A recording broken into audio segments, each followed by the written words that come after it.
Silver the Hedgehog, everyone's favorite time-traveling telekinetic porcupine. Sometimes he's more overpowered than Sonic and Shadow, and other times he's just happy to be there. Today, we're gonna look at Silver's character in every Sonic game he appears in and rank him from worthless to elite.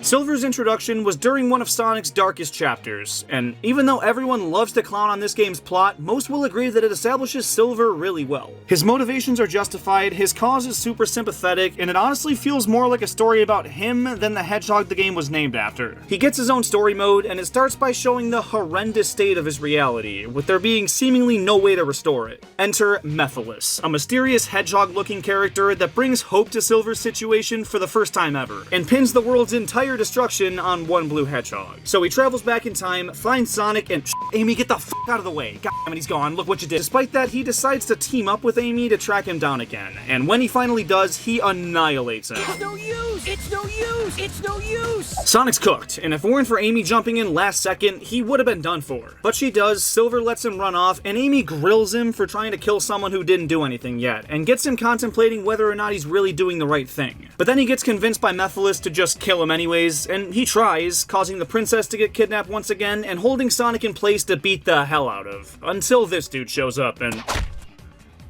So in desperation, he activates Chaos Control at the same time as Shadow and opens up a time travel portal that conveniently takes him back 10 years right to where all that shit went down. They split up, Shadow takes on Mephiles and seals him away, and Silver holds Iblis in place for the Duke to seal into Elise. After that, they head back to present day, knowing now that Mephiles is evil and Sonic's innocent, and they try to help him rescue Elise from Eggman.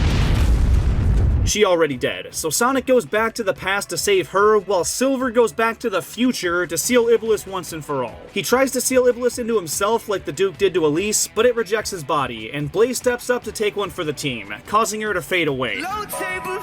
And that's the end of his story mode, and it's kinda all over the place and hard to rank, because he's doing a ton to shift how things play out, but it's not always for the better. He gets Elise kidnapped a couple extra times and is manipulated by Mephiles pretty easily throughout the story, but kicks Sonic's ass again and again, making him look kinda like a joke. It really comes down to his contribution in the last story, where he suggests there's still hope to defeat Solaris, and goes super alongside Sonic and Shadow to defeat him in the past, present, and future. Doing the right thing in the finale, and contributing as much as he did, I mean, he's gotta go elite. Yes, even with that awful desert level, he deserves it. In this game, his reality's not being tormented by Iblis, but Eggman Nega's interdimensional ass is up to no good. He starts using this camera to turn characters into playing cards, and wants to turn the whole planet into one. So cue some mid-ass racing gameplay, Silver outrunning everybody, and eventually working with Shadow and the real Eggman to foil Nega's plan and save the day. Within the confines of this game, it's about as good as he can be, so I think he's going back up in Elite. He's not part of the adventure mode in this game, but he is an unlockable character in the party mode, which is cool to see. Yeah, that's about it. He's a solid playable inclusion, and I'll leave it at that. They snub him in the first Mario and Sonic Olympic game in favor of his purple feline friend. But in the 2010 Winter Olympics, he finally gets the role he deserves as a full-on playable character, and keeps it that way all the way through the most recent Olympics in Tokyo. Now, the handheld games are a different story, and the 2020 games have a bit more of a traditional adventure mode, but Silver's involved in all of those about as much as he could be, and is mostly a strong but average playable character. Gatorade Zero has the #1 proven electrolyte blend with zero sugar, designed to hydrate better than average playable character. This game splits its story into 4 teams, and Silver shares his with Espio, which is a power couple I never thought I'd see, but I'm here for it. Silver goes back to the past again to collect Chao and hide them from Eggman Nega, who wants to use the Chao to fully power up the Ifrit, this game's giant fucking monster. At first, Espio thinks Silver's kidnapping the Chao to do bad stuff, but he quickly warms up to Silver's cause and decides to help him out. Silver races just about every character in the game, and he even fights Shadow head to head, and from his side of the story, he beats him, which is a huge step up from even 06, where he couldn't do shit against Shadow. But all this Chao collecting was seemingly in vain, because Nega's still got a room full of them he's gonna feed to the Ifrit, and Silver's not able to find it to free him. Thankfully though, Sonic and Tails get the job done, so Silver races Metal Sonic version 3.0 to the Ifrit to prevent him from waking it up. And he wins, but once again, it doesn't matter, because Eggman already woke it up. He then has to fight that Metal Sonic and the Ifrit at the same time, and somehow defeats them both, which is an incredibly elite look. He's not involved in the story at all, but once you beat the Babylon story mode, he's unlocked and fully playable, so...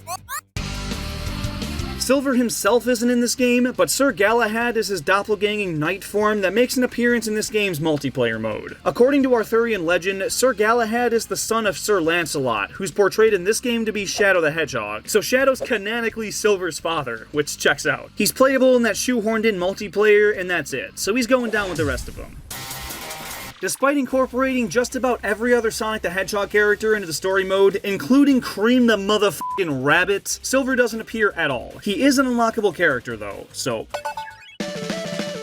The home console version has like no characters, but in the DS version, Silver does make a cameo. He's visiting the park with Blaze and they go on some rides together, bump into Sonic, and give him some optional missions. It was nice to see the two of them hanging out, and I do really like that he offers to help Sonic, but it doesn't amount to anything and can't save him from his first worthless.